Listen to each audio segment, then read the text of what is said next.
যাই হোক, আপনারা কে কোথা থেকে ভিডিও দেখছেন কমেন্টে জানাবেন। আর বিশেষ করে আপনাদের কাছে যারা ফেসবুকে কাজ করতে চান, ফেসবুক থেকে আপনার কন্টিনিউ ফেসবুকে জয়েন থাকতে চান, তাদেরকে একটা কথা বলবো, আপনারা শুধু ভিডিও দেখেন। যখন ওই ভিডিওটা দেখেন তখন ওই ভিডিওটা দেখলে ওই ভিডিও যার আইডি থেকে একটি ভিডিওটা পোস্ট করা হয়েছে, ভিডিও দেখলে তার আইডিতে তার লাভ হয় এক কথায়। কিন্তু কথা হচ্ছে, আপনি তো ভিডিওতে যদি নিচে কমেন্ট না করেন তাহলে আপনার লস হয়। কমেন্ট করবেন, ভিডিওতে লাইক করবেন, ডিসলাইক দিবেন, যে আপনার মতামতটা জানাবেন।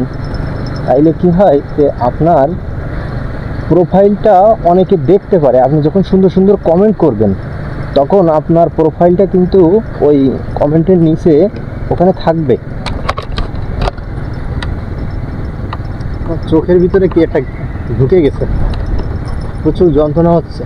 হঠাৎ করে কি একটা ঢুকে গেল হেলমেটের ফাঁক দিয়ে। ও একটা ঢুকছে।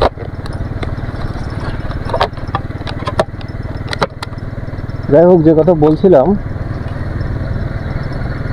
আপনাদের এই বিশেষ করে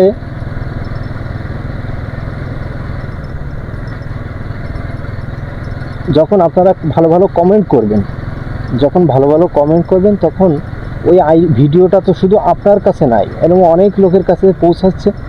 যখন ভিডিওটা পৌঁছাচ্ছে তখন কিন্তু ওই আপনার ভালো কমেন্ট কিন্তু তারা দেখছে। ওই ভালো কমেন্ট দেখার কারণে আপনার কিন্তু যে একটা পেজ আছে, বা আপনি যে ফেসবুকে কাজ করতে চান, আপনার যে আইডিটা রয়েছে, সেই আইডিটা কিন্তু ওইখান থেকে পাবলিক হয়ে যাচ্ছে অলরেডি। মানুষ কিন্তু দেখছে। আমার এই ভিডিওটা যদি আপনার 10 জনের কাছে যায়, তাহলে 10 জনের কাছ থেকে যদি ওই ভিডিওটা, এই কিরে তোরা লাইনে খাড়ায় রয়েছিস কে রে, দেখছেন একটা জিনিস দেখেন, রাস্তা দিয়ে কত সুন্দরভাবে ওরা হেঁটে গেল। আর মানুষের মতো নয়, মানুষ চাইলে একেবারে ধূপ করে দৌড় মারবে রাস্তা দিয়ে। আপনার কে রাস্তা দিয়ে যাচ্ছে, কে যাচ্ছে না, একটা বিপদের সংখ্যা আছে না। যাই হোক, যে কথা বলছিলাম, ওই আপনি যখন সুন্দর সুন্দর কমেন্ট করবেন তখন ওই কমেন্টে নিচে ওই মানুষই কিন্তু এগুলো দেখলে তারাও কিন্তু আপনাকে ফলো দিতে পারে। আপনারা দেখেন, এই ভ্যানওয়ালা ভাই দেখলো তাকিয়ে যে আমি এখান থেকে গাড়ি পার করছি, তারপরেও কি করলো, ওইখান থেকে ও গাড়িটা ঘুরিয়ে দিল। তাহলে বিপদ হবে কিনা দেখেন। মানুষের আর কি বলবো বলেন, মানুষের আক্কেল মারির দাঁত উঠিনি মনে হয় শালার মানুষজন। তো কোনো গুরুত্বই দিচ্ছে না। একটা দুর্ঘটনা ঘটে গেলে তখন বুঝতে পারবে যে কি ঘটছে। আসলে কি বলবো, আমি ছোট বাইক নিয়ে, আমি ছোট একটি ইউটিউবার, আমার কথা কেউ শোনে না, আমাকে কেউ গুরুত্ব দেয় না। তা আমি এমন কোনো ব্যক্তিগত পার্সন নই যে আমাকে খুব বেশি গুরুত্ব দিতে হবে। তা গুরুত্ব দেওয়া না দেওয়া সেটা পরের বিষয়, কিন্তু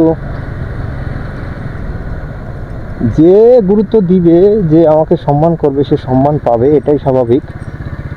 সম্মান যদি না পাই তাহলে তাকে আমি সম্মান দিব কেন? যে আমাকে সম্মান করে আমি তাকে সম্মান করি, বা তাকে আমি সম্মান দিই, ব্যাস এতটুকুই।